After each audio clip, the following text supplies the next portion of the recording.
Good evening. It's 11 p.m. December 31st, New Year's Eve here in South Korea.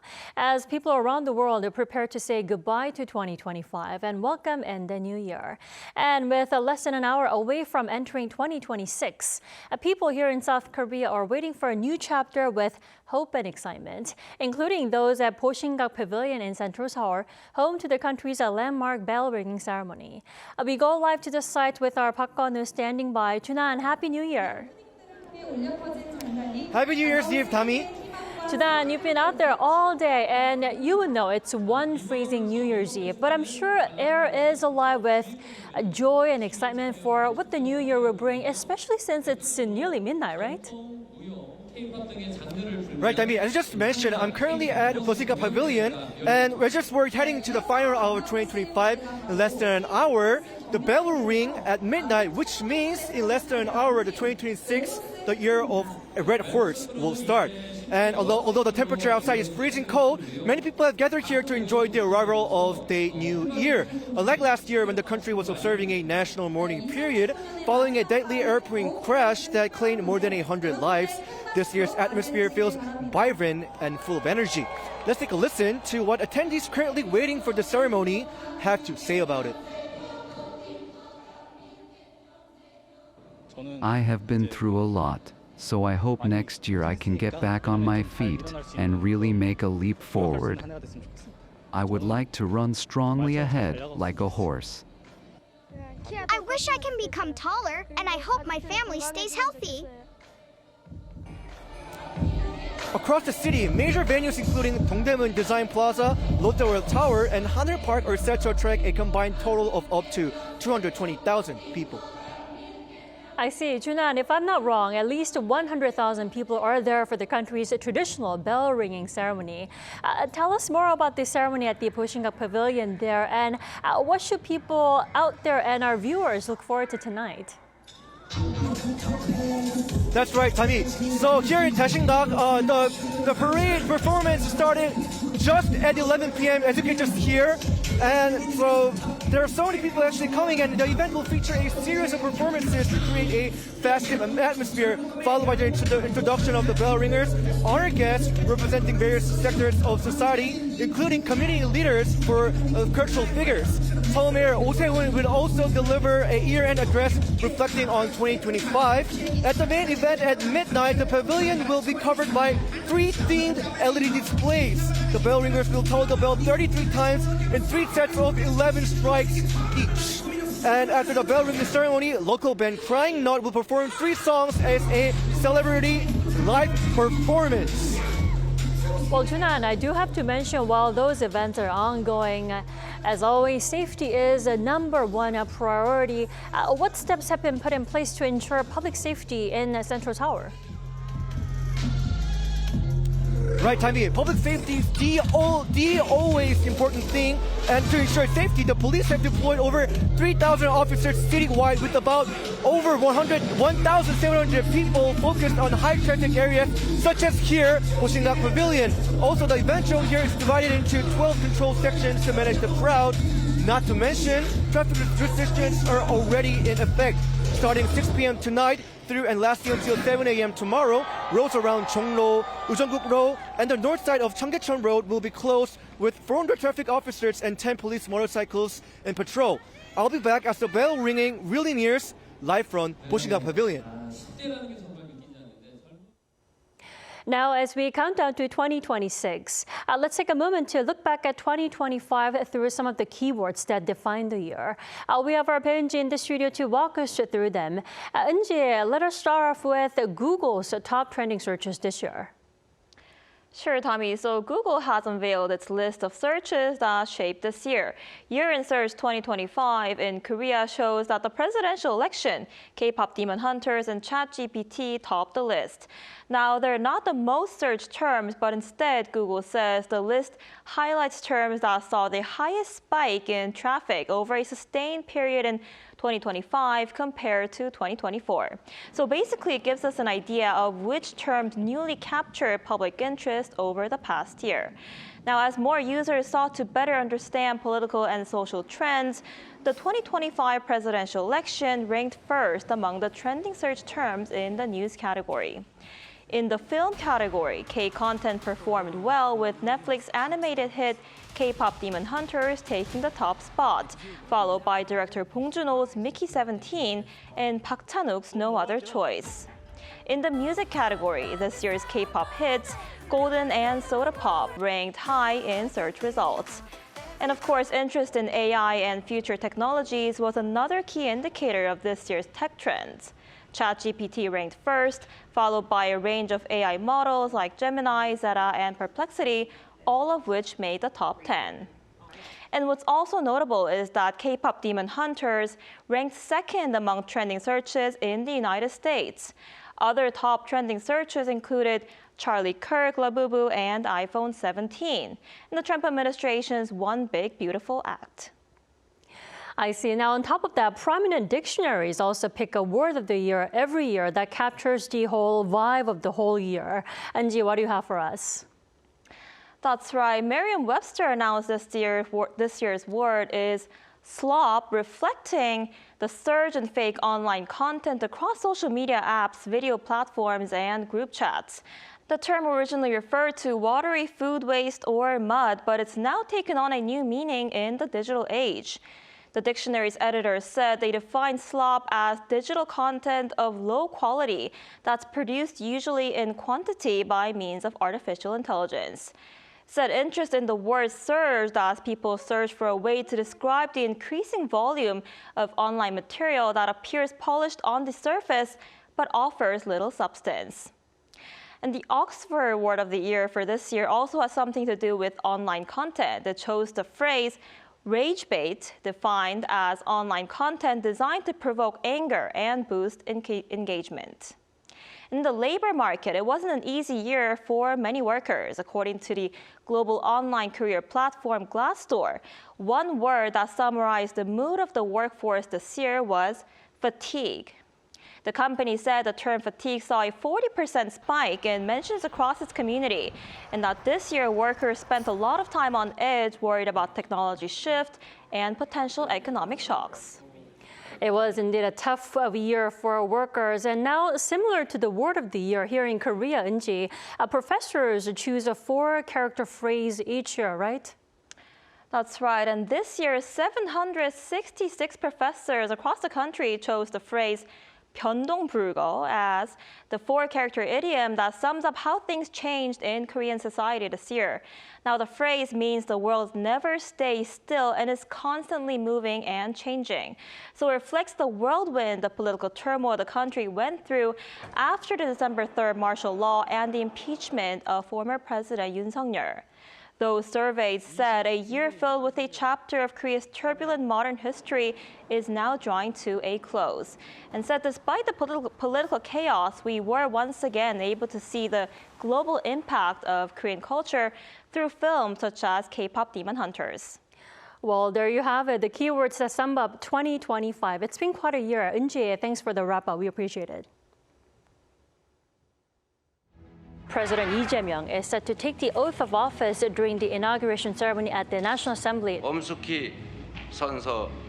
Prosecutors are seeking a 10-year sentence for former President Yoon Suk-yeol on charges of obstructing the execution of a warrant to arrest him. President Lee Jae-myung began working from the presidential office at Cheongwade today following the relocation of the office from Yongsan. This year's APEC leaders meeting, chaired by President Lee Jae-myung, wrapped up in Gyeongju with the adoption of the APEC leaders' Gyeongju Declaration. After the second summit between Presidents Lee Jae-myung and Donald Trump, in just 2 months, a trade deal has been announced. South Korea's benchmark Kospi surpassed the 4,000 mark for the first time. It was the 4,000 mark, which is entering a new range. Netflix sensation K-pop Demon Hunters has become the most watched title on the platform. The 4th nudie space rocket heading to space yet again. The nudie SLV is soaring up into the sky with a strong roar and such powerful flames.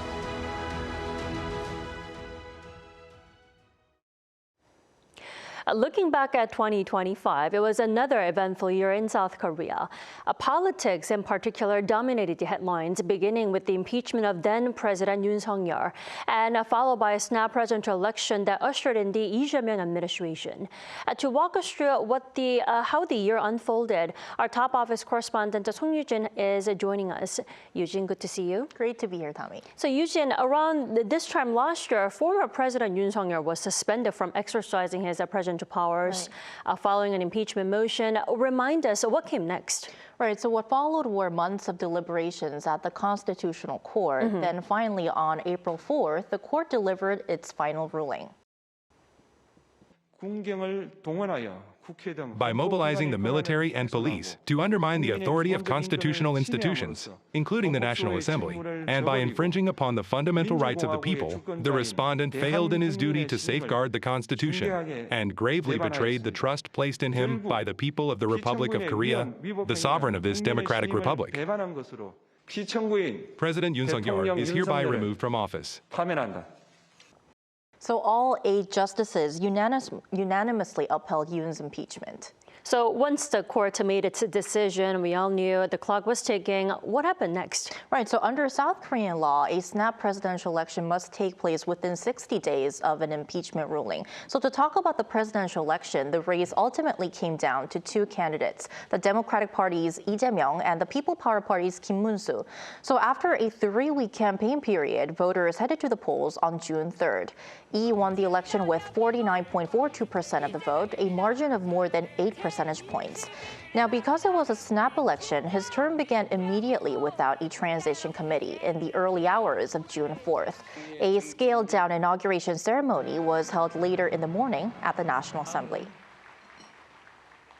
대한민국 주권자의 충직한 일꾼으로서 5,200만 국민의 삶과 국가의 미래를 위탁받은 대리인으로서 제21대 대통령에게 주어진 책임을 충실하게 이행하겠습니다. So let's turn to the administration's first 6 months. You've been following him for the past, 6 months, right? Now, what would you say has defined the initial phase? Well, I would say that the first 6 months of the Lee administration, the key word would be recovery, which is basically stabilizing the country after months of political turmoil. So domestically, the top priority has been the economy. Inflation pressures and political uncertainty had weighed heavily on growth. So that's why President Lee's first executive order created an emergency economic task force. And that was also followed by a supplementary budget featuring voucher-style cash handouts to boost domestic consumption. The economic growth rate rebounded sharply from minus 0.2% in the first quarter of this year to 1.3% in the third quarter, the highest level since the fourth quarter of 2021. And the markets responded as well. So amendments to the Commercial Act in South Korea strengthened protections for minority shareholders and increased transparency in financial markets. So investor confidence surged, pushing the benchmark Kospi index above the 4,000 mark for the first time. Now the administration's longer goal is to usher in what it describes as the Kospi 5,000 era within President Lee's 5-year term. Right. Now, Eugene, beyond short-term recovery, the administration has talking a lot about sustainable growth. What is the focus there? Right, so there are a lot of future growth engines that the Lee administration has selected, but I would say that at the center of it is artificial intelligence. President Lee himself has repeatedly emphasized that artificial intelligence is essential not only to economic competitiveness, but also to national security. So far this year, he's met with leaders of global AI giants, including BlackRock, OpenAI, NVIDIA, and SoftBank. And his AI diplomacy led NVIDIA to make a high-profile commitment to supply 260,000 GPUs to South Korea. The United States and China are far ahead, and after that, there's a race for third place. With NVIDIA's GPU pledge, we can secure a position among the top 3. And to support this push, the government has earmarked a record high budget of 10.1 trillion won, roughly $6.87 billion for AI in the coming fiscal year. Well, I do have to say the administration has also moved on several politically sensitive fronts. Tell us more, Eugene. Right. So one of President Lee's key campaign pledges was prosecution reform. As you know, as prosecutors in South Korea have faced consistent criticism for wielding excessive power and for being susceptible to political influence. 그래서 검찰 제도를 개편하는 문제는 정말로 중요한 일이에요. 특히 이제 한 국가 공동체의 질서를 유지하는 최종 기구거든요. 죄진 사람은 오히려 보호해가지고 억울한 피해자를 깜빵 보내고 나쁜 사람한테 돈 뜯게 해주고 이거 진짜 많아요. By amending the Government Organization Act, the prosecutor's office will be dismantled and replaced by two new agencies, one overseeing investigations under the Interior Ministry and another handling indictments under the Justice Ministry. Now, following a one-year grace period, the new agencies are set to launch in October 2026. President Lee also appointed special prosecutors to investigate allegations tied to the former administration, including former President Yoon's martial law declaration and accusations of bribery and election interference involving former First Lady Kim Gun-hee. Right. Now, that's not it. Another defining feature, I do have to say, seems to be the administration's openness, right? That's another defining feature as well. That's a key point because President Lee has broken precedent and he has made the decision to broadcast cabinet meetings live, not only his opening remarks, but also the ministers' discussions as well. He has also live streamed the ministry briefings, the policy briefings, and continued nationwide town hall meetings, traveling to regions to hear directly from residents about local concerns. Town hall meetings will continue next year. Our administration also held its first presidential press conference in the shortest time on record, just 30 days after the inauguration. On average, there were about 2 press briefings a day, nearly double the number under previous administrations. So all in all, transparency and communication have become central pillars of the administration, especially in contrast to criticism that the previous Yoon Suk-yeol administration was closed door. Now, Eugene, this is a pretty latest development. Moving back to Cheongwade, the Blue House, tell us more about the movement. So after more than 3.5 years in Yongsan, the presidential office has finally returned to its former home, which is Cheongwade, also known as the Blue House. So the Yoon Suk-yeol administration relocated the presidential office to the Defense Ministry compound in 2022, saying that the Blue House symbolized an overly centralized imperial presidency distant from the public.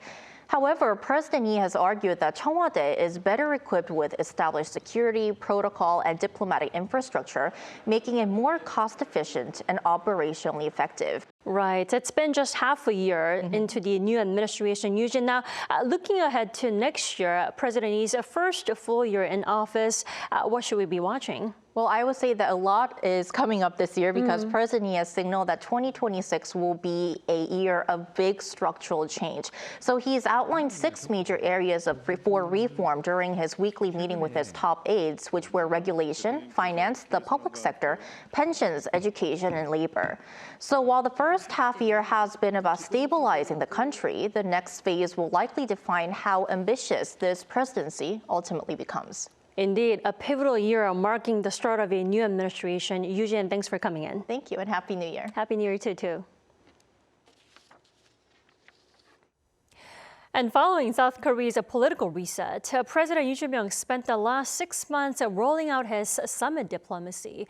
Here's our Blue House correspondent, Yoon Jung-min, with details. Following 2 rounds of South Korea-U.S. summit talks, President Lee Jae-myung concluded trade negotiations with his American counterpart, Donald Trump. 대미 투자 확대를 통해서 또 대미 구매 확대를 통해서 미국의 제조업 부흥을 지원하고 조선 협력도 적극적으로 해 나가도록 하겠습니다. And you're working with us now on shipbuilding because you become a master of shipbuilding. But this was not all. 핵 추진 잠수함의 연료를 우리가 공급받을 수 있도록 대통령께서 결단을 좀 해주시면 좋겠습니다. The joint fact sheet was made public, but with the bilateral nuclear energy agreement banning South Korea from enriching uranium, Seoul is seeking an exemption, similar to Australia's case. On top of that, President Lee's pragmatic diplomacy was largely front and center, having resumed the so-called Seoul-Tokyo shuttle diplomacy and restored Seoul-Beijing ties. When asked about the recent diplomatic conflict between China and Japan, 대한민국 속담에 싸움은 말리고 흥정은 붙이라고 하는 말이 있습니다. 최대한 공존하고 존중하고 협력하는 것이 바람직합니다. his focus was also on multilateral summit diplomacy. In November, the APEC leaders meeting in South Korea concluded with the Gyeongju Declaration. 개방적이고 역동적이며 평화로운 아태 공동체를 향한 APEC의 중장기 미래 청사진, 아태 지역의 회복과 성장을 위한 회원 간 협력의 의지도 포함시켰습니다. In September, President Lee laid out his vision on North Korea at the UN General Assembly to revive inter-Korean dialogue, with a focus on exchange, normalization, and denuclearization, dubbed the END Initiative. Since making his debut on the multilateral summit diplomacy at the G7 summit in June, the South Korean leader focused on expanding diplomatic horizons to the global south at the G20 summit, while laying out the Shine Initiative in the Middle East. Yoon Jung-min, Arirang News. Now, the return to political stability here in the country didn't happen overnight. It's been over a year since former President Yoon Suk-yeol's botched martial law order was declared. We take a step back to reflect on what happened a year ago and where South Korea's democracy stands now. 1 year after a declaration of martial law shook the nation, we look back on the night that tested the country's democratic foundations. So Sang-jin, let's do a brief recap of what happened first. Walk us through the night of December 3rd, 2024. Right, Hae-ryun. So former President Yoon Suk-yeol declared a martial law at 10:29 p.m. to eradicate what he called anti-state forces. So more than 200 armed troops entered the National Assembly grounds by helicopter and ground vehicles, leading to physical confrontations with staff and aides. Shortly after 1 a.m., all 190 lawmakers who had managed to get to the assembly out of the 300-member total voted in favor of a motion to lift martial law. Following the vote, the troops began withdrawing from the National Assembly. Former President Yoon then approved the motion to lift martial law in a cabinet meeting and publicly announced the end shortly before 6 a.m. on December 4th. Now, during those 8 hours after martial law was declared until it was lifted, we saw a glimpse of a powerful movement reviving South Koreans' resistance and fight for democracy. The inscription on the gates of the National Assembly describes it as the last bastion of democracy. And through the events of December 3rd, we saw how this mere symbolic figure was translated into a literal front line, how the assembly became a defensive stronghold for the nation's democratic values. Today, after a year has passed since the event, we see areas that truly acted as a landmark of democratic resilience. The perimeter fences that lawmakers climbed over to evade police patrols and convene a plenary session. A hall where martial law forces shattered the building's windows to gain entry, causing an intense confrontation. And the main plenary chamber where the voting took place to lift the martial law decree. Now, those moments were revived this year through several events, but there weren't just solid installations, weren't there, Hae-ryun? That's right, Sang-jin. So a major event of the day was the media facade projection on the outer walls of the assembly, which recounted the timeline of the crisis and its aftermath, combining videos shot from a year ago with performances and music to commemorate the occasion. The 20-minute show offered a reflection on the events that took place a year before and all that followed, drawing crowds well into the night. One aspect of the media facade that particularly stood out to me was that there were so many clips of citizens who were part of the program. It was clear that the event was centered around highlighting the role of the people and not just lawmakers. A series of guided dark tours was also launched on in the day, offering the public a first-hand look at key locations tied to the events of last year. National Assembly Speaker Won-sik led the inaugural tour himself on the first day, and he shared a little tidbit regarding the fence that you also visited, Sang-jin. So he recalled the situation at the time, saying that the walls surrounding the National Assembly were completely straight without a foothold, and he had no choice but to climb over this fence in his urgency to get inside and lift the martial law decree. So apart from Udo, obviously other lawmakers who were there also play a big role in these events. And looking back, how do you think they account for the event, and how do they feel now after a year has passed? Well, first of all, on December 3rd this year, we saw 25 lawmakers from the PPP issuing an official apology at a press conference. Now, they intended to express deep responsibility as members of the ruling party at the time, and the group pledged to sever ties with the former president and vowed to pursue sweeping internal reforms. We are here to reflect on our errors and apologize to the public for everything from the illegal martial law decree to the subsequent impeachment of the president. On the other hand, for the DP, which led the lifting of the martial law decree a year ago, they sought to cement the event's place in history, with the floor leader characterizing the night as a revolution of light. We have driven out the forces of darkness and emerged victorious. History may not always move in a straight line, but it will never retreat.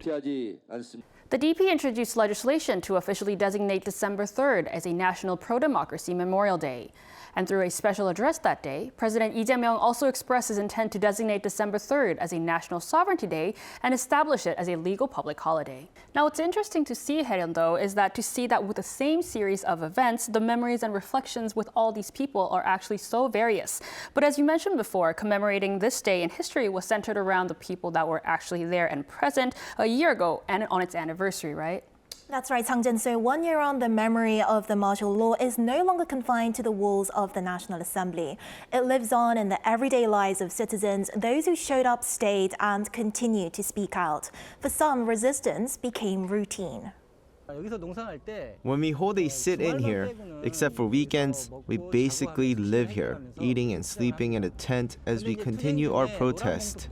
To be honest, I'm human too. I was scared and terrified, but as I sat there thinking, I realized this wasn't a moment to run. This was a moment to step out. And this year, people took to the streets again. I still remember how bitterly cold it was on December 3rd this year, but people filled the streets despite below freezing temperatures. Music, speeches, and banners recalling last year's nationwide protests set a charged, energetic tone. It feels like time has flown by. Some issues have been resolved, while others remain, but as a citizen, I will continue to work hard to address even those that haven't been resolved. The weather suddenly got so cold, but I came out here with the hopes of ending the insurrection soon. Now, as National Assembly correspondents who also got to witness the beginning till the end of the martial law, we have shown a glimpse of how the National Assembly became a physical battleground and is now a place where the nation's democratic values were defended through resistance. It was a pleasure to talk about it with you, Hae-ryun. I'm looking forward to spending another year at the National Assembly with you, Sang-jin.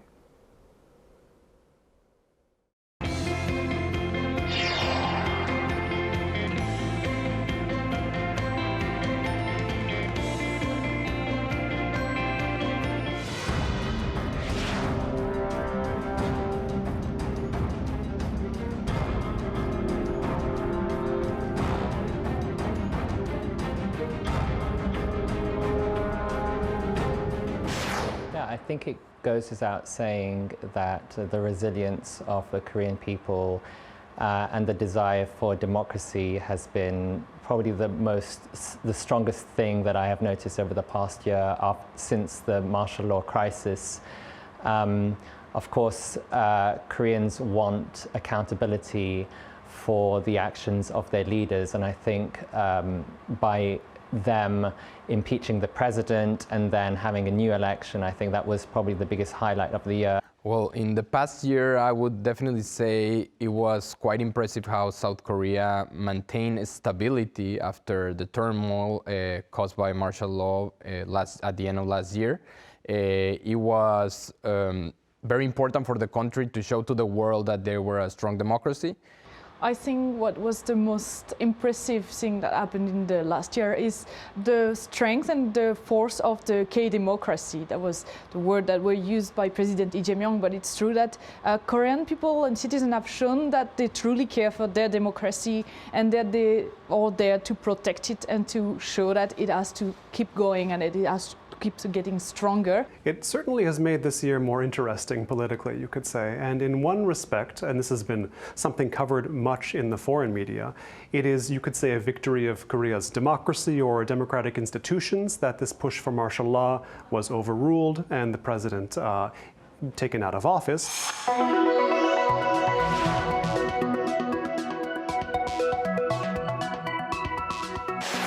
I think the world was very almost charmed by the sort of the movement in support of democracy, the humor of it. A lot of the young people that came out to call for impeachment, they really took the global stage with a sort of a sense of humor, a bit of fun, and almost had like a K-pop vibe to it. I think that was really striking to me. Honestly, I think, without sounding too cliche, I think the popularity of Korean culture abroad is something that has stood out to me the most. Even when I go back to the UK, I am stunned at how popular Korean culture is and how it is now basically all over the place, be it K-food, K-beauty, or K-pop. What I see is there's some hopes, and if you talk to your average people every day in the street, still there's some political difficulties, but people want to have a better life, people want to work together, people want to make Korea a better place, and I think this hope will thrive on and will make Korea a better place. And 2025 was a roller coaster year for the economy. We started with trade wars and ended with the Kospi shattering the 4,000-point ceiling. And to get us through ups and downs, our Kim Do-yeon joins us to break down key numbers and events. Do-yeon, Happy New Year. Happy New Year, Dami. That's right. Before we get going, I have a quiz for you. Take a look at this and guess what he's talking about. You've heard me say, I say it kiddingly, but it's one of the most beautiful words in the dictionary. It really is. Well, Do-yeon, that has to be tariffs, right? That's right, it's tariffs. Now, let's take a look at this timeline. Upon President Donald Trump's inauguration in January, the whole world responded with negotiations to avoid tariffs for exports to the U.S. Now, keep in mind, South Korea's then president was suspended with the top office run by people in acting roles, meaning less power to negotiate.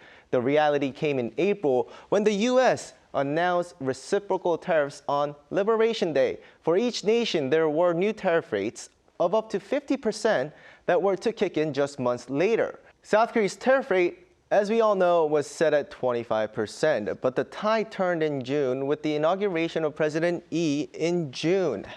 The new administration immediately kicked off a series of negotiations, ultimately reaching a verbal agreement in July on a massive package, $450 billion in investment to the U.S.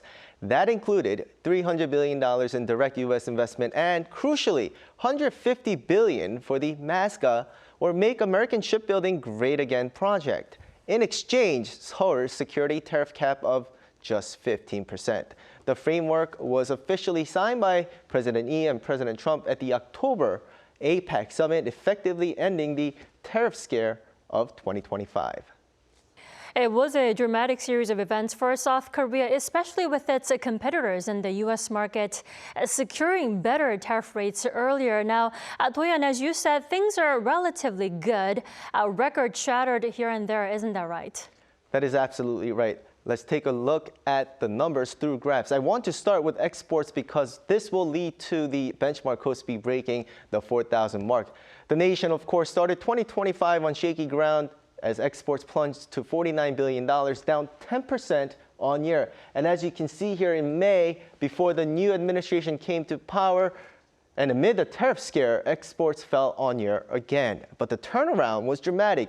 For 6 months until November, each month recorded the highest export for that month, including in September, when it rose 13% on year. With this pace and a strong finish in December, South Korea's annual exports will likely surpass $700 billion for 1 year for the first time ever.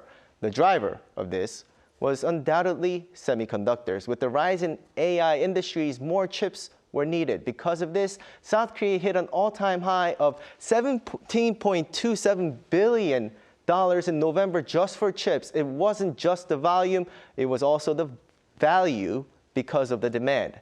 You can see here DRAM and NAND prices going up along with chip export numbers. Also, just a reminder, when the heads of Samsung and Hyundai met with NVIDIA founder and CEO Jensen Huang for the so-called CHIMAC meeting in Gangnam, it signaled to the world that Korea was one of the biggest hubs of the AI supply chain. Now that reflected in the market as well. But it was President Lee Jae-myung's goal to boost the market from the beginning, making his visit to the Korea Exchange his very first outing since inauguration. 대한민국 주식시장은 여러분들 아시는 것처럼 너무 불공정하고 불투명하고 다른 나라 사람들이 보면 저 시장을 어떻게 믿냐 이렇게 생각될 정도. Take a look at this graph. It goes up after June, with the vacancy now filled in the top office as well as the rise in chip demand. Considering where the market started early this year, it is a very big rise going into the 4,000 range for the very first time. This elevation, however, was largely due to two companies, Samsung Electronics and SK Hynix. Now, all this stabilization in the government actually led to overall growth. In the first quarter, amidst political uncertainty, South Korea's GDP actually contracted by 0.2% as consumption froze. But the turnaround came in the third quarter. The government's decision to issue livelihood recovery coupons was the spark. The injection of liquidity revitalized local spending, pulling our growth rate up to 1.2% in the third quarter and sustaining a solid 0.8% in the fourth. I see. Now, the year is ending on a high note for these indicators, but I'm afraid to say there are still obstacles lying ahead for the nation in the new year, right? That's right. The biggest concern right now is the currency exchange. Despite our record exports, the $1 exchange rate has remained stubbornly high. South Korea started the year in the 45-55 won range. We saw a brief moment of relief in June when it dipped to around 1361 during a period of trade deal-related optimism. But as you can see, we're ending the year right back near the highs, with $1 trading in the 1470 to 1481 range. There are many reasons for this, but ultimately the won has been weakened, with more people betting on the dollar getting stronger. So the government has already announced measures to address the issue, and it's something it will continue to tackle going into next year. Indeed. Do-yeon, thanks for that comprehensive coverage. Appreciate it, and Happy New Year. Happy New Year.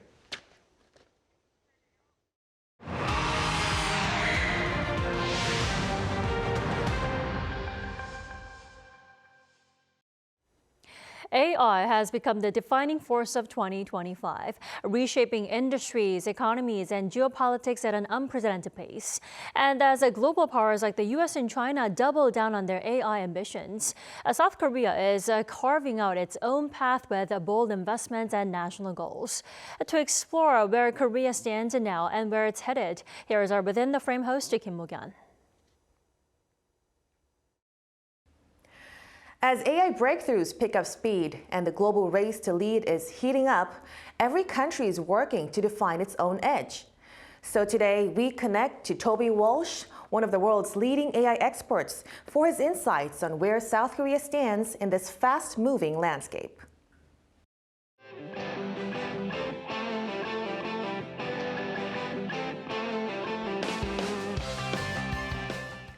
So Professor Walsh, let's start with the biggest picture first. So how would you describe the current state of the global AI race, especially, with the pace of investment and innovation we've been seeing over the past year?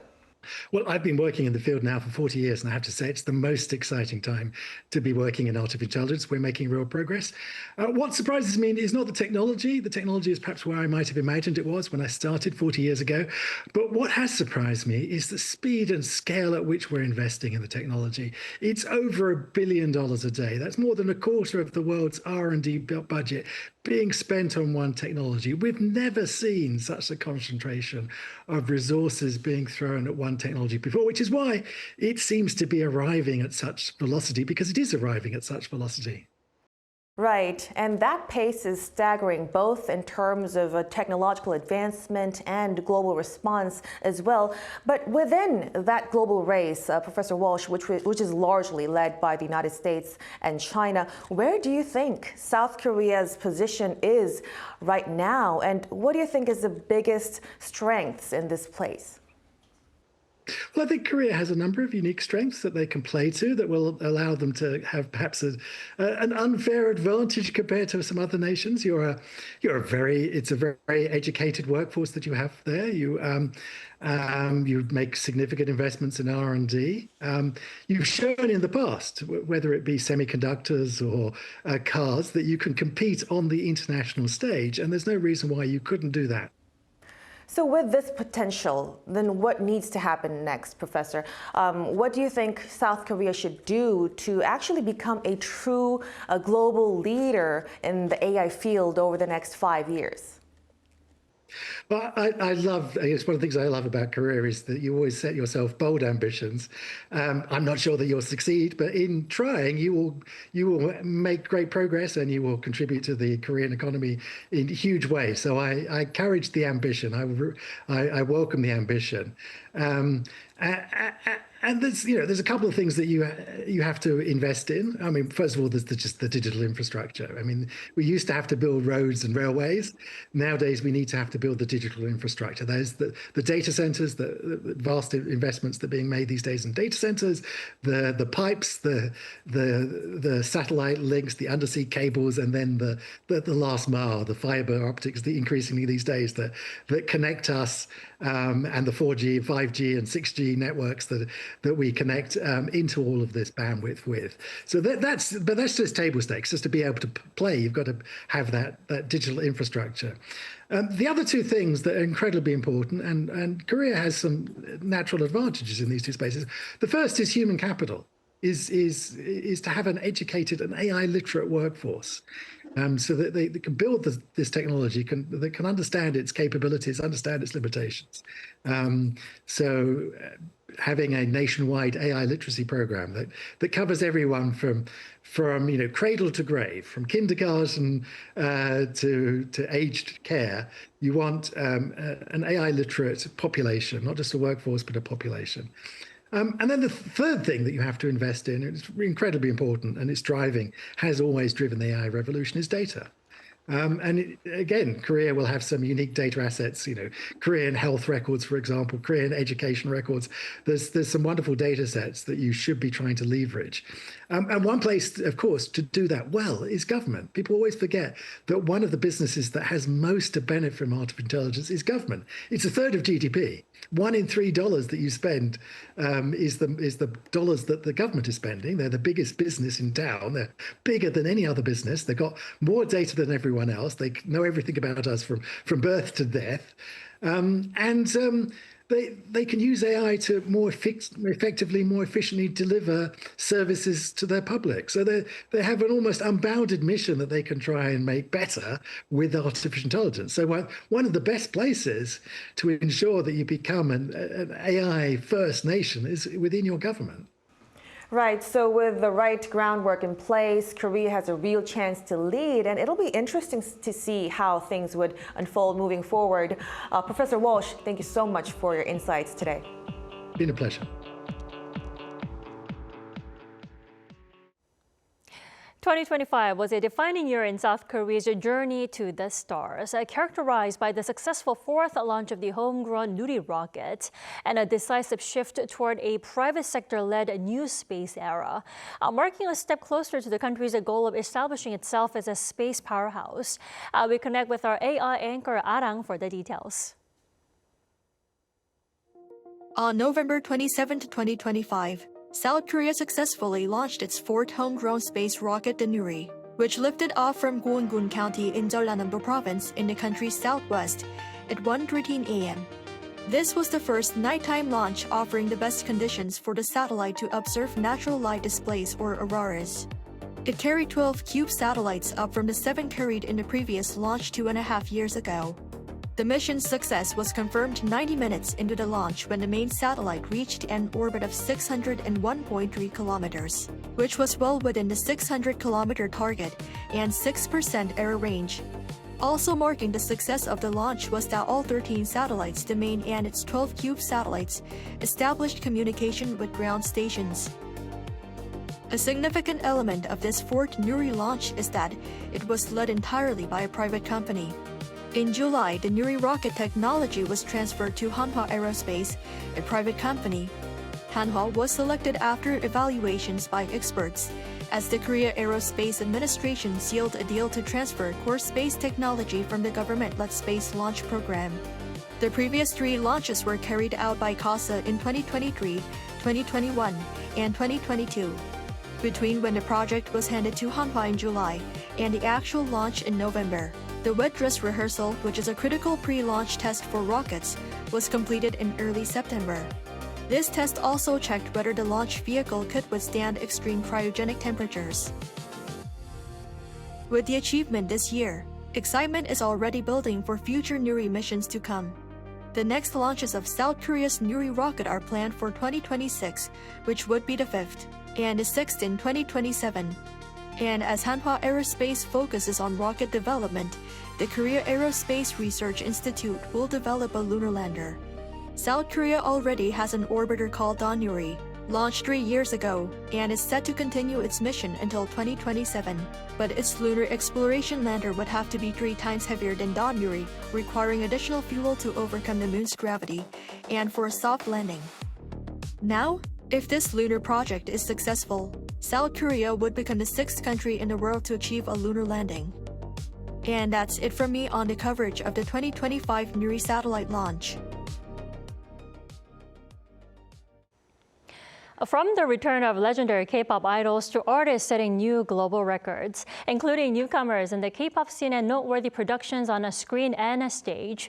And we look back at the top entertainment issues of 2025 with our Bella. Hello, Bella. Hi, nice to see you. And also joining us is our Walter. Welcome, Walter. It's lovely to be here, Dani. Walter, why don't we start with our beloved BTS? Yes, indeed. So it's no surprise that the level of attention that the boys got this year was huge.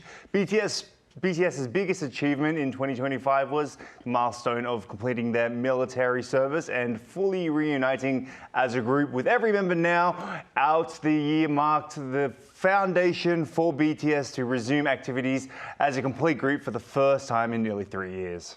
Right, but I do have to mention there have been numerous issues surrounding the group's agency hive, Bella, but it seems like the focus came down to BTS's return, right, as a whole group. That is correct. Among several issues related to BTS, their SNS live broadcast grabbed most attention with over 73 million viewers, reaffirming the group's strong connection with their fans' armies. The members' solo activities continued to maintain global influence with multiple entries making onto the Billboard charts and also year-end rankings. Well, moving on to solo female artists who have delivered outstanding performances this year. Why don't we start with Rosé? We could easily call 2025 the year of milestone for Rosé. She made history as a K-pop female solo artist by reaching #1 on the Billboard Global chart and also making onto the year-end top 10 for Hot 100. She was also nominated for major Grammy categories and also won an MTV VMA, earning recognitions for both her musicality and mass appeal. Going beyond music scene, Rosé proved her global influence with her YouTube content, surpassing billion views. And many critics even noted that her musical identity became even more distinctive than ever. Now, another standout was the remarkable success of her fellow member, Jennie. Walter, fill us in here. Yes, among female artists, Jennie is another name you can't leave out of the conversation, continuing to hold an unrivaled position across music, performance, and also fashion. She keeps raising the bar for K-pop female soloists this year. Many wanted to be just like Jennie. In 2025, Jennie firmly cemented her status as a solo artist by entering the Billboard's Hot 100 top 10 with her solo release and topping the global charts in more than 20 countries. She also proved her worldwide popularity in numbers, surpassing several billion cumulative views on YouTube and over 1 billion annual streams on Spotify. Right. Now let's shift to some of the more recent idol generations, Bella, or rookies I have to say. Let's start with Stray Kids. Even though they're not a rookie group, I do want to mention them as they have set a great example for what a growing group looks like. This year was extra meaningful for Stray Kids as they made history by topping 8 albums in a row on the Billboard 200 main album chart, a very first in Billboard's 69-year history. Then what about the rookie groups that recently burst onto the scene? Good question, Dami. So there are teams like All Day Project and Cortez to watch. All Day Project set a record for the fifth generation groups when their debut single, Famous, topped Melon's Top 100 real-time chart just 3 days after its release, the fastest debut song for a fifth generation group. They also made it onto the Billboard Global 200 and surpassed 250,000 album sales. Now, Cortez is a 5-member boy group that debuted this year under Big Hit Music, marking the label's first new boy group in 6 years. They drew attention with their official track, What You Want, and their debut album, Color Outside the Lines, recorded 436,000 first week sales, the highest among rookies this year. Now, in addition, they won the Global Rookie Award at the TikTok Awards 2025, and their debut album entered the Billboard 200 as well as Melon and global charts, demonstrating a powerful presence across multiple indicators as rookies. Indeed, we have to, Bella, talk about films and stage performances. Now, a string of movies drew attention for their box office success, didn't they? That's correct. There's No Other Choice, The King of Kings, and Maybe Happy Ending. These 3 works achieved both commercial success and also critical acclaim, leaving a significant mark on Korea's film and performing arts scene. The musical Maybe Happy Ending delivered a remarkable achievement with a Korean original musical earning 10 Tony Awards nominations on Broadway and winning 6 awards. It took home honors including Best Musical, Best Book, Best Original Score, Best Direction, Best Actor, and also Best Scenic Design, making it the most awarded production of this season. Now, No Other Choice earned recognition for its cinematic quality as it was invited to the Venice International Film Festival for their competition section, along with other major film festivals as well, including Toronto International Film Festival and also New York Film Festival. The film was also chosen as South Korea's official submission for the Best International Feature Film at the Academy Awards, securing its status as one of defining Korean films of 2025. Then Bella, what kind of record did the King of Kings set?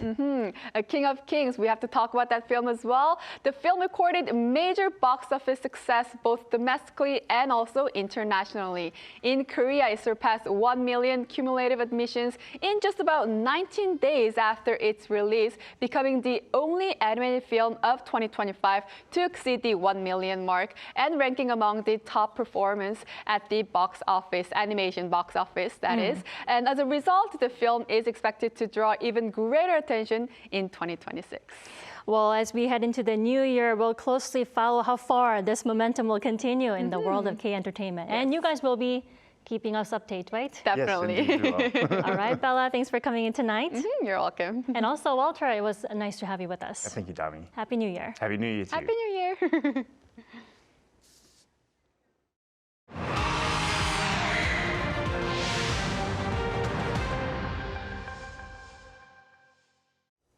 We are now less than 10 minutes away from the bell ringing ceremony that will officially usher in the new year at Bosingak Pavilion in Central Seoul. A moment tens of thousands of people have waited for all night. Let's go back to our Park Junan, who's standing by live at the scene. Welcome back, Junan. Hello, Dami. Good to be back again. So, Junan, I'm sure despite the chill or severe cold, rather, the crowds are absolutely buzzing with excitement as they gather to welcome the New Year 2026, right? Right, Taimi. As I just mentioned, I'm currently at Bosingak Pavilion, and now it's just less than 10 minutes left until the midnight, which means in less than 10 minutes, we will welcome 2026, the year of Red Horse. And behind me, Seoul Mayor Oh Se-yoon just finished his speech, and the bell ringers are currently taking pictures. And although the temperature outside is freezing cold, many people gathered here to enjoy the arrival of the new year. Unlike last year, when the country was observing observing a national mourning period following a deadly airplane crash that claimed more than 100 lives, this year's atmosphere feels vibrant and full of energy. Let's take a listen to what attendees currently waiting for the ceremony had to say about it. I've been through a lot, so I hope next year I can get back on my feet and really make a leap forward. I would like to run strongly ahead like a horse. I wish I can become taller, and I hope my family stays healthy. Jongno District, where I am standing, is expected to draw up to 100,000 visitors for today's bell-ringing ceremony. Across the city, major venues including Dongdaemun Design Plaza, Lotte Old Tower, and Hanul Park are set to attract a combined total of up to 220,000 people. Now, the traditional bell ringing ceremony will come in a matter of minutes, in about 5 minutes. Junha, walk us through what kind of events we're about to see and experience at the Bosingak Pavilion tonight. Of course, Tami, here at Bosingak, the ceremony began at 11 with a lot of performances and speeches, and to create a festive atmosphere, followed by the introduction of bell ringers. Right now, honored guests representing various sectors of society, including community leaders and cultural figures. At the main event at midnight, which is about to happen within 5 minutes, the pavilion will be covered by 3 themed LED displays. The bell ringers will toll the bell 33 times in 3 sets of 11 strikes each. After the bell ringing ceremony, local band Crying Nut will perform the 3 songs as a celebratory live performance. All right, Junha, do stay with us. We'll get back to you after the bell ringing ceremony. Of course, I'll be back in 10 minutes. So not exactly 10 minutes. We are less than 5 minutes away from letting go of the year 2025 and greet the new year. And for tonight's New Year's countdown here in the Arirang studio, we've invited our culture correspondent, Park Konu. Good evening, Konu. Great to be here, Dami. Konu, isn't this our first time countdowning to the new year together, right? Absolutely. And actually last year I was supposed to be at where Junha is right now at the Bosingak Pavilion to celebrate the ceremony and also reporting live, of course, but unfortunately, due to an unfortunate incident that happened in Busan, the southern part of the country, due to the deadly plane crash, I was instead reporting live from the scene. And because of what happened on December 29th that year, the bell ringing ceremony was scaled down and held in a relatively quiet manner. So I'm really happy that this year we're able to share a much brighter moment and celebrate the ceremony live in the studio filled with joyful energy. Right, for those of us who are joining us, we are covering a New Year's special here in the Arirang studio. And the footages we're watching at the moment is the Bosingak Pavilion in Central Seoul, where tens of thousands of people gather to let go of the year and greet a new year. And this year, at least 100,000 people have gathered together to welcome the year. Konu, it's also my first time actually counting down to the new year at work. Yes. It's warm and cozy here in the studio, but welcoming the new year at major spots like the pavilion spots is an incredible experience, just soaking in the hopeful spirit and good vibes, right? Right, definitely. And as you can see on the screen, there are so many people. Also, this is Gwanghwamun that you're seeing on the screen right now. So there are also lots of people gathered at the site, and there has been a light show featuring on this traditional building that you're seeing right now. Right, it's beautifully lit. Right, so that's why many people are also gathered there and also at the Bosingak Pavilion, as you previously saw. Right, now we are just about 2 minutes away from entering 2026. Yes. I'm so nervous, Tommy, right now. Oh, you are? Yes. I'm just excited to just let go of the old year and welcome a new year. Yes, I feel both. Yes. It's been a rough year, yes, right? For both of us. Right, right. It has been a busy year.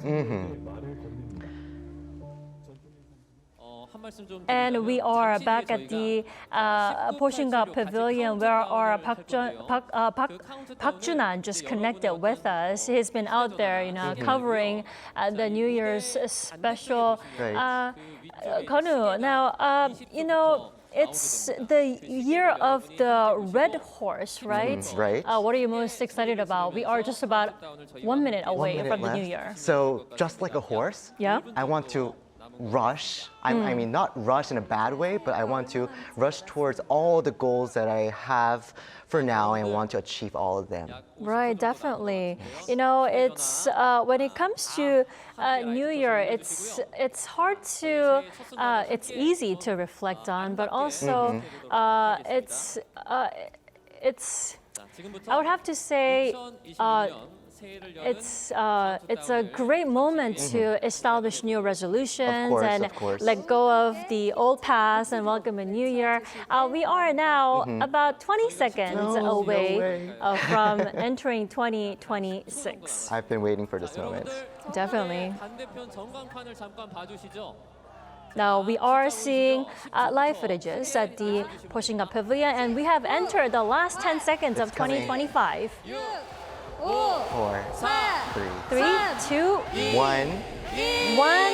Happy New Year! There goes the bell ringing ceremony. It will be rung 33 times, right? Right, exactly 33 times. And as Junan will also mention, yes, they will be ringing that for 33 times. And yeah. And in the morning, so Tommy, after the sun rises, there are many places that you can enjoy the sunrise across the country. And do you want me to give you some recommendations? You know, I do have to mention, watching the bell ringing ceremony is one of many traditions that people experience on New Year's Eve. But another New Year's tradition here in the country, like you mentioned, is watching the first sunrise of the year. So do give us some spots where we can experience and soak in the first light of the new year. Of course, of course. So that's my job. And everyone, in the morning, the first place in Korea to see the sunrise will be Dokdo Island off the country's eastern coast at 7:26 a.m. And you can also catch the very first sunrise of the year at spots like Ganjeolgol in Ulsan and Bangojin, followed by inland regions starting around 7:31 a.m. And so for those planning to head out and watch the sunrise, it's best to get some sleep early, but only after watching our show. Right, and it looks like people are enjoying some beautiful, bright fireworks at Dongdaemun Design Plaza to welcome 2026. Yes, and at the DDP, that they have so many facades that you can see those media artwork that says 2026 right now, definitely. Right. And it is now 2026, January 1st. We are just passing 12:02 a.m. here in South Korea. Let's connect back with our Park Junan at Bosingak Pavilion. Junan, Happy New Year. Happy New Year, Tommy. So Junan, I'm sure it's a lot more exciting and thrilling out there than in the studio. Right, Tommy, as you just mentioned, now it's 2026, and behind me, the bell is ringing majestically. The ceremony began at 11 p.m. with a series of performances to create a festive atmosphere, followed by an introduction of the bell ringers, honor guests representing the society and Seoul City, including community leaders and cultural figures. Despite and during the main event bell ringing, the pavilion is and will covered by 3 themed LED displays, and the bell ringers will toll the bell 33 times in 3 sets of 11 strikes each. After the bell ringers will toll the bell 33 times, the local band Crying Nut will perform the 3 songs as a celebratory live performance. Especially, the first song is related to the horse, which represents this year's strong red horse racing. All right, Junan, thanks for the coverage tonight. That was our Park Junan live from Bosingak Pavilion in Central Seoul. Junan, appreciate it. Again, Happy New Year, Tommy. And it's currently 12:03 a.m. on January 1st, 2026 here in South Korea. Happy New Year to all of our viewers here in the country and to those across the globe. And Kanu, wishing you a Happy New Year. Happy New Year to you as well, Dami. Kanu, what's your New Year's resolution? I have to ask. Well, I mean, I have a bunch in my mind, but recently I thought of reading more books this year because last year I planned to read about 10 books, but books, not turned bad. out to read only one. And I actually read that last page on the last day of the year. Oh, really? Oh, tonight. Yes, tonight. Oh, I mean, last night. Last Technically, night. last night. Exactly. So I felt great to, cross that down on my list. And also for this year, so also reading books, and also I want to exercise more, lifting some weights, and I actually think being healthy is my #1 priority for this year. So yeah, what about you, Dami? Getting more views on our Arirang news channel. Oh, wow. Well, Me too. just kidding. But that would still be lovely. Like you said, good health and, happiness would be top priorities. And maybe winning the lottery. Oh, that would be easy. But of course, above all else, good health and happiness will be priorities for everyone, I'm sure. And we all cherish as we begin a new year, right? Right. Exactly. So I hope everything goes well with you, Tommy, and for all the viewers that are watching our show right now. Thanks, Kanu.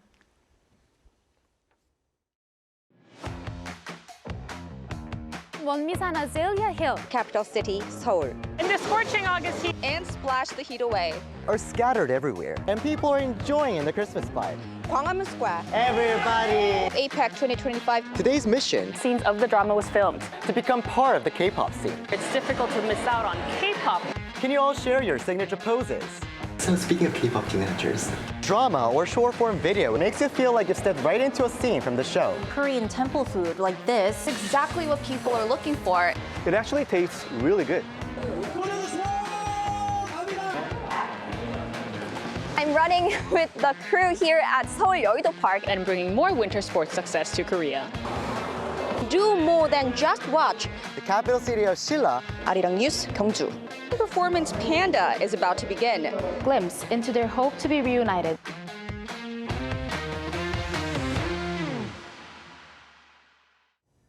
What a year 2025 has been for entertainment and culture, a whirlwind of unforgettable moments and global sensations that kept us entertained, inspired, and talking around the world. And hopes are high it will be another year for many of us to enjoy and indulge in K content.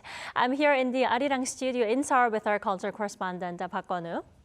Okay, I'm also here. Kwon-woo, now looking back at 2025, what kind of culture phenomenon can we look forward to in the new year in 2026? Yes, so last year it was all about K-pop, I must say, following the global mega hit film K-pop Demon Hunters and also its official soundtrack, including the song Golden. And the momentum looks to see go through next year as well, continue next year, and that comes as some major artists are making comebacks. To dive in deeper, BTS, the group the world's been waiting for definitely, is set to release a new album this coming spring, their first in 4 years, followed by a big world tour. And also Blackpink's also dropping a first full-length album in 4 years finally. after, releasing the single Jump last July. And this comeback has gained even greater attention as it was originally planned for this year, but was postponed several months.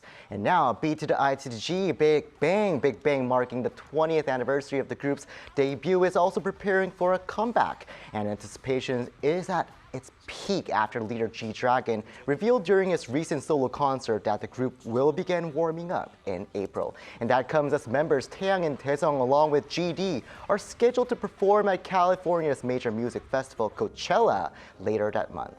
And it's the Love Shot. EXO also made headlines recently with a comeback performance at the Melon Music Awards, unveiling a new song, Back It Up, which is expected to be included on the upcoming full-length album Reverse, set for release in mid-January.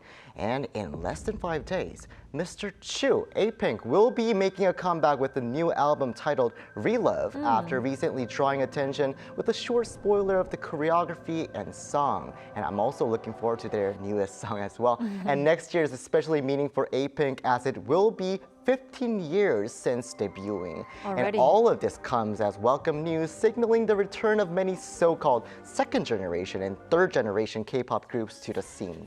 While these groups are once again capturing significant attention, some concerns remain that they may not receive the same level of spotlight they enjoyed during their peak years.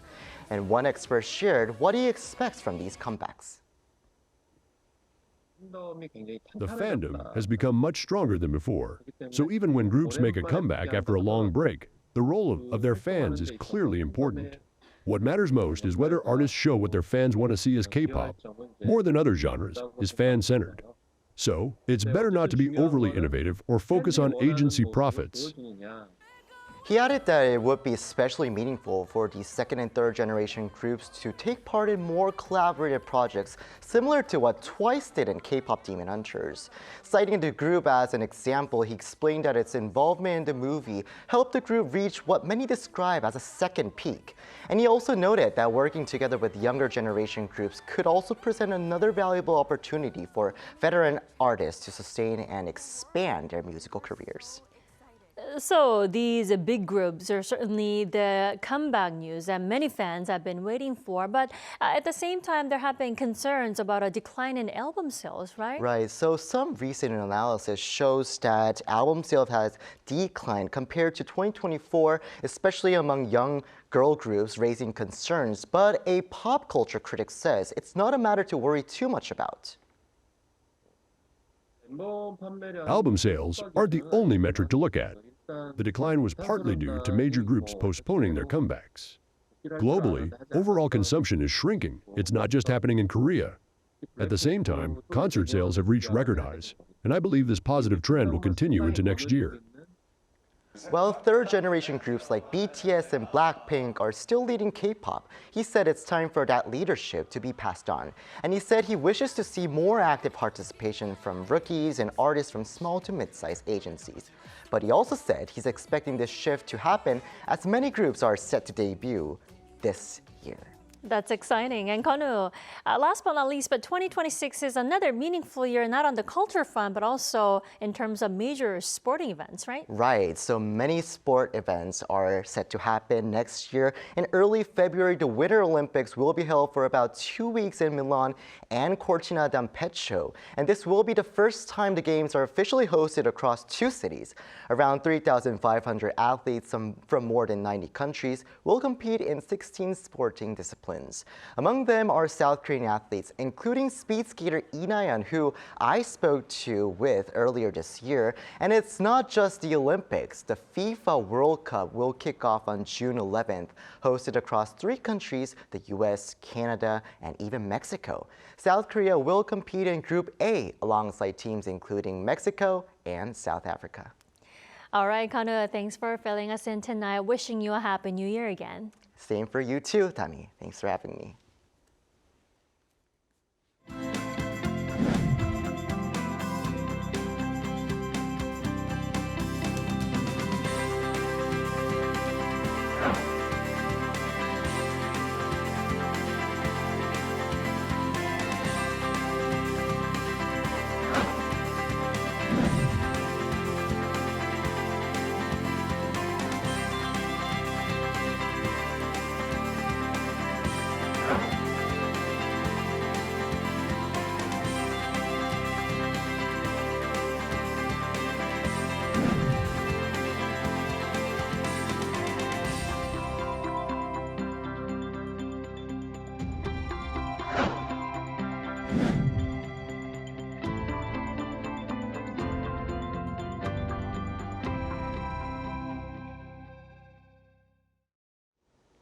As we look ahead to 2026, many of this year's diplomatic challenges remain far from being resolved.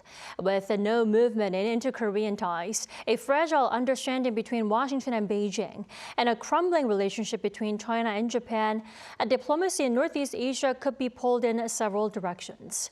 For more, we invited our foreign affairs correspondents Kim Bo-kyung and Woo Soo-young. Welcome, Soo-young. Thanks, Tammy. Thanks for having me here. And also, Happy New Year to you, Bo-kyung. Thank you, Tommy, for having me. Happy New Year, too. So, Bo-kyung, the Lee Jae-myung administration has been making efforts to ease tensions here on the Korean Peninsula last year in 2025. How effective these efforts been, and what's your outlook for inter-Korean relationships in the new year? Right. So, like you said, the South Korean government has done a lot this year to resume talks with North Korea, halting anti-Pyongyang propaganda broadcasts and proposing inter-Korean military talks this year. However, despite such efforts, not much has been achieved, and experts predict that little will change in 2026. If we take a look at Kim Jong-un's message delivered in September before the Supreme People's Assembly, Kim struck a harsh tone towards Seoul, saying there would be no occasion to sit face-to-face and that Pyongyang will do nothing together with Seoul. From a broader geopolitical perspective, there are scant incentives for Pyongyang to engage in talks with Seoul, particularly as the negotiations to resolve the Ukrainian conflict are likely to remain stalled through 2026. This only makes Pyongyang believe that improving inter-Korean relations offers limited strategic or economic payoff. Furthermore, North Korea's relationship with Beijing has significantly strengthened, particularly after the North Korea-China summit in September 2025. This development likely provides Pyongyang with even less motivation to reach out to Seoul for dialogue. Kim did leave the door open for the talks with the U.S., however. In this context, the best possible scenario would be for Seoul to help start Pyongyang-Washington dialogue first, and then make the regime reconsider engaging in talks with Seoul. Well, there's that for inter-Korean relations in the new year. Now, the big question is, Soo-young, I do have to turn to you, is whether U.S. President Donald Trump and North Korean leader Kim Jong-un could meet again. What do we know based on what happened last year in 2025? Right, well, in 2025, of course, there are big expectations that they could meet, and the biggest moment, really, the most likely timing seemed to be around the APEC summit in Gyeongju, here in South Korea, of course. But of course, President Trump attended that summit, and he signaled various times that he would like to meet Kim Jong-un. But in the end, it was Pyongyang that ultimately declined to engage. According to a National Intelligence Service briefing to the National Assembly Intelligence Committee in November, North Korea had made some preparatory moves earlier in the year, but chose not to proceed in the end. The NIS assessment now is quite important because it suggests that the door was not completely closed in 2025, but it was a political decision by Pyongyang and really not a lack of US willingness. The intelligence agency also told lawmakers that in March 2026, after the annual ROK-US combined military exercises, this could mark the earliest realistic window for renewed leader-level diplomacy. And of course, as Bo-kyung mentioned, we might see a Trump-Xi meeting around April when President Trump visits Beijing. That said, though, there are some clear constraints. Throughout 2025, North Korea continued missile launches and weapons development, as we saw, reinforcing its demand to be treated as a nuclear-armed state, rather than showing any willingness for denuclearization. At the same time, Pyongyang has significantly deepened security and political ties with Russia, reducing, well, it's seeing less urgency to seek sanctions relief through talks with Washington. So going into the new year, a Trump-Kim meeting seems possible, but how likely, we just don't really know yet. Right, we don't know. But what about when it comes to Seoul-Washington relations? I mean, what will be the biggest priorities in the new year? Well, Tammy, I would say there are three core priorities going ahead for the South Korea-US alliance. First and foremost, South Korea seeking nuclear-powered submarines, in order to create greater deterrence against North Korea's growing undersea capabilities. And in late 2025, South Korea and the US agreed to begin working-level consultations with US officials, a delegation expected to visit in January in order to review legal and technical constraints. Now, this could be one strong example of the so-called alliance modernization, which means updating how the two allies operate cooperate. The two sides are continuing to discuss how their responsibilities will be divided between Seoul and Washington, how extended deterrence will be applied in real-world scenarios, and how much flexibility US troops in Korea should have beyond the peninsula. Now, these points were raised repeatedly amid discussions in 2025 and pretty much remain unsettled. A third issue is wartime operational control, or OPCON as we call it. South Korea already controls its forces in peacetime, but in wartime, command shifts to a US-led structure. So the process of transferring OPCON follows a three-phase process, and the first phase was completed in 2019. The second, that process is going to be verified in 2026. This process known as the full operational capability. This is going to assess whether a Korean-led command can fully run combined wartime operations. Now, another point to watch is further trilateral coordination with the United States and Japan to hold regular three-way military exercises and information sharing amidst North Korea's continued threat to regional security. I see. Now, let's talk about U.S.-China relations, which have been tense last year, marked by a tariff war. In the meantime, Seoul has improved ties with Beijing under the Lee Jae-myung administration. Bo-kyung, what can we expect for future relationships in the new year then? Right. So the U.S. and China are expected to improve their ties, but in a very limited way. As U.S. midterm elections are coming up, Trump is going to continue with his strong containment policy toward China, but it is very unlikely that he is going to pursue a rapid economic decoupling. China, too, will respond firmly to U.S. pressure, but also reciprocate efforts to stabilize the relationship. In fact, Trump recently announced plans to visit China next April and has extended an invitation for Chinese President Xi Jinping to make a reciprocal visit, state visit, that is, to the United States. So we would have to see what kinds of agendas Trump will bring to the negotiating table and seek to strike a deal with China. Now, meanwhile, Seoul and Beijing made significant progress in re-establishing relations this year, with President Lee Jae-myung holding a summit with Chinese counterpart Xi Jinping during Xi's state visit to South Korea to attend the APEC leaders meeting that was held in Gyeongju. Following the summit, the two countries' industry ministers held a follow-up meeting to bolster economic and trade cooperation, paving the way for a rebound in bilateral trade, which had stagnated since peaking in 2022. They also agreed to accelerate negotiations on the second phase of the Korea-China Free Trade Agreement, and China pledged to support smooth trade in core minerals, including rare earths, which are of particular interest to South Korea. With these agreements in place, the restoration of the Seoul-Beijing ties is expected to continue, and much of the deals are expected to materialize in January as President Lee is going to visit China at President Xi's invitation. Right. Another development in Northeast Asia is the tensions between China and Japan. Do you see their relationship to get even worse in the new year? Well, before I answer your question, we need to understand deeply of how the two countries have hit a new low. The tension has escalated in early November as Japanese Prime Minister Sanae Takaichi said the use of military force against Taiwan could pose an existential threat to Japan. Right. China saw those remarks as highly provocative, interpreting them as a signal that Japan could engage in collective self-defense in a Taiwan contingency. This is not the first time the two countries have clashed. In fact, in 2012, a major dispute erupted over the Senkaku Diaoyu Islands. While relations gradually stabilized after more than 2 years, they never fully recovered.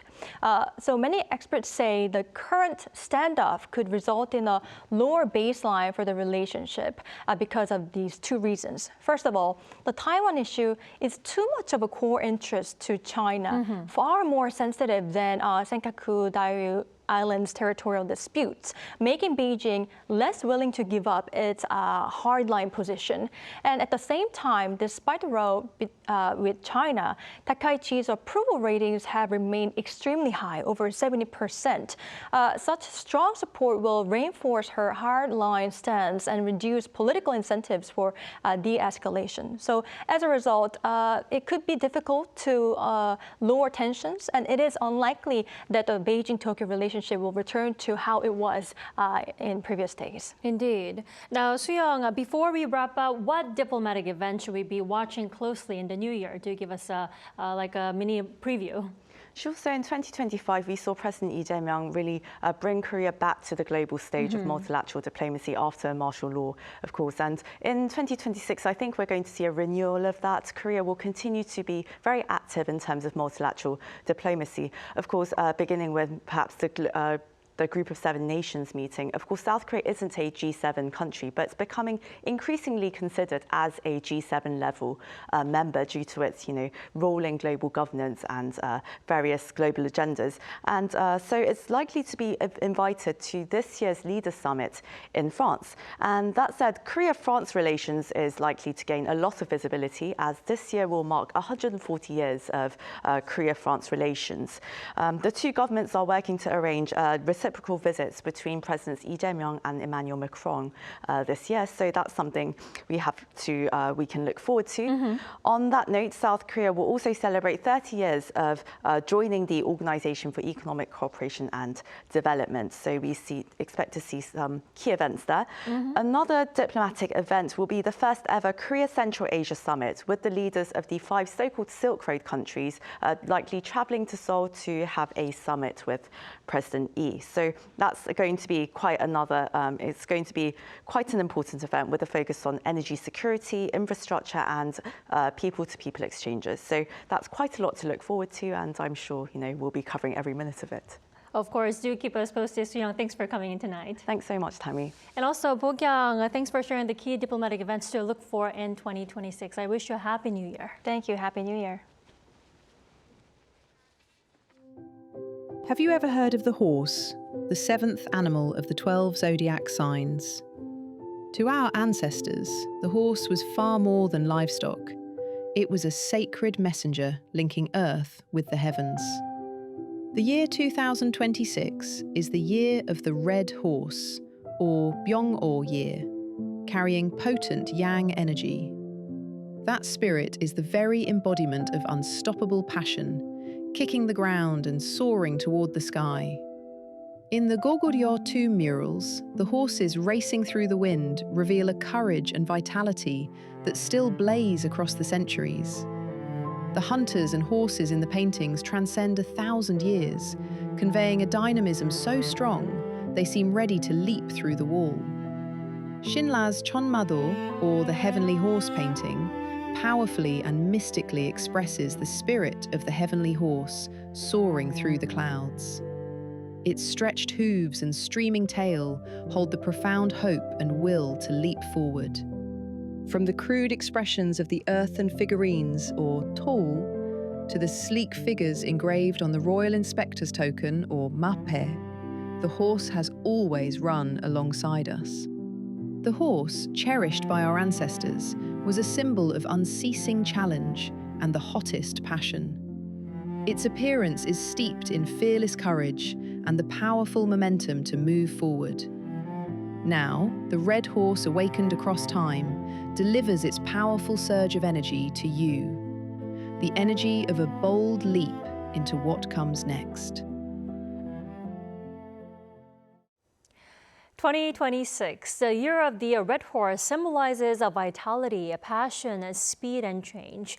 A horse charging forward without hesitation. It's a year that reflects the energy and momentum of the younger generation. So what hopes and aspirations do young people carry as they step into the new year? Let us now turn to our Lee Soo-jin and the News Generation panel to hear what millennials and Gen Z have to say. Happy New Year! I can already feel a fresh surge of energy for the year ahead right here in the studio. So as a program that reflects the trends and perspectives of the younger generation, we hope 2026 will be a year filled with happiness, growth, and exciting new challenges. And judging by the spirit we're seeing, millennials and Gen Zs are stepping into the new year full of vitality like the red horse. To talk about what 2026 holds for them, I'm excited and honored to be joined by two of our panelists, Jiyeon and Wonbin. So Jiyeon, a new year always brings a sense of fresh beginning. So what are you most looking forward to this year, and what kind of year do you hope 2026 will be? Well, first of all, Happy New Year. Happy New Year. Yes. Well, 2026, as you mentioned earlier, it's the year of the red horse, according to the zodiac calendar. It symbolizes energy, bold action, creativity, and new beginnings in Korean culture. With the Olympic Winter Games Milan Cortina 2026, this year feels especially meaningful as I'm honored to host the opening ceremony and other Korean events in Milan. So let's ride into 2026 with strength, momentum, and a truly global spirit. So it looks like you will have a very exciting year. Looking forward to it. What about you, Wonbin? I'm looking forward for the sports games. Like Chun mentioned, we're starting with Milan Cortina Olympics, and then we have the United World Cup, and we also have the Asian Game in September as well. And moreover, maybe this is the more important one, in 2026 in Korea, we will have eight long weekends in 2026. In Korea, we call them 황금 연휴, which directly translates to the golden weekend in English. So it looks like there's a lot of things to look forward to. And beyond individual stories and personal resolutions, we want to see what people are collectively hoping for as we head into 2026. So we asked on the Arirang News YouTube channel, what is your wish for the new year? So while personal resolutions may differ, it looks like many people share similar hopes as they head into 2026. So here's what the results showed. Nearly half of respondents, 49%, said their top wish for the new year is a peaceful daily life, reflecting a desire for stability and calm in uncertain times. Health and wealth followed closely, each chosen by 20%, highlighting continued concerns about well-being and financial security. Meanwhile, 11% said their wish for 2026 is simply happiness, reminding us that even amid broader concerns, personal fulfillment still matters. So what really stands out in the polls that viewers didn't choose something big or dramatic, they chose a peaceful daily life. And that seems to say a lot about how people are feeling right now. So Jiyeon, why do you think so many young people, especially younger generations, are valuing calm, ordinary days more than ever? A very good question. Well, many people are craving calm in their daily lives, as you mentioned. This is known as aboha. Aboha trend, it shows a move away from constant pressure. For many, even an ordinary day may feel like a small luxury. So in a noisy world, calm stands out the most. So the idea of finding joy in ordinary days really resonates with me too, especially because we all live in such a fast-paced and demanding society. But this doesn't seem to be a trend just here in Korea. So Wonbin, do you think what we're seeing is also connected to what's happening globally? So why does the desire for everyday normality feel stronger now across the world? Yeah, absolutely. It's not just in Korea, it's a global phenomenon, and that's probably because there are a lot of global issues, conflicts, and accidents in 2025. And with all the noise going on in the background, and for some people directly in their lives, people are now valuing more average, normal, just peaceful day more than before.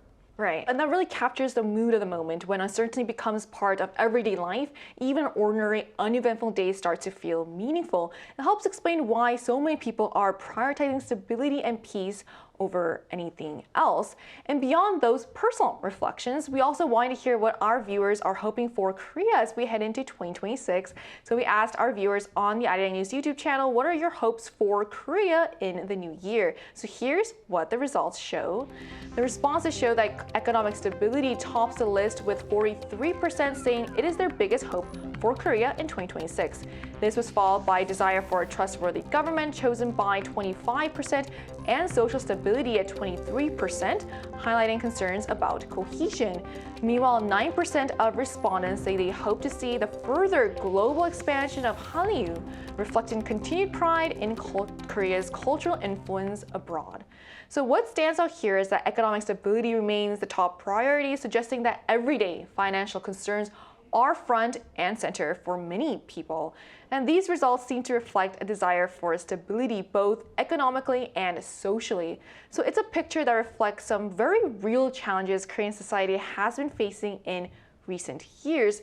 So let me ask you, Chien, do these hopes resonate with you? When you think about Korean society in 2026, what changes or improvements do you personally hope to see? Well, I totally agree what you said, especially the desire for economic stability, stable economy.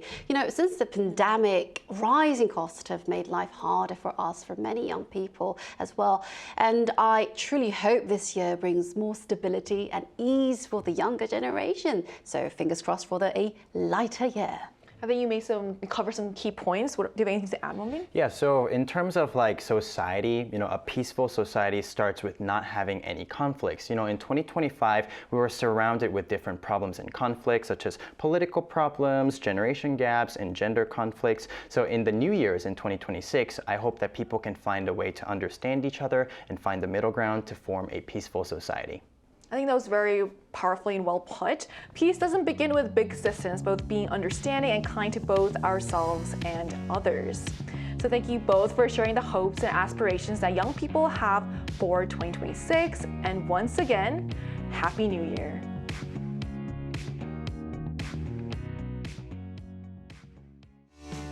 제가 미국에서 왔는데 내년에 제가 미국 돌아가서도 제 일도 그렇고 한국에 남아있는 가족들이 가장 안전하고 행복하게 1년을 지내고 또 내년에 다시 또 만나뵐 때 다들 발전된 모습으로 만나볼 수 있었으면 좋겠습니다.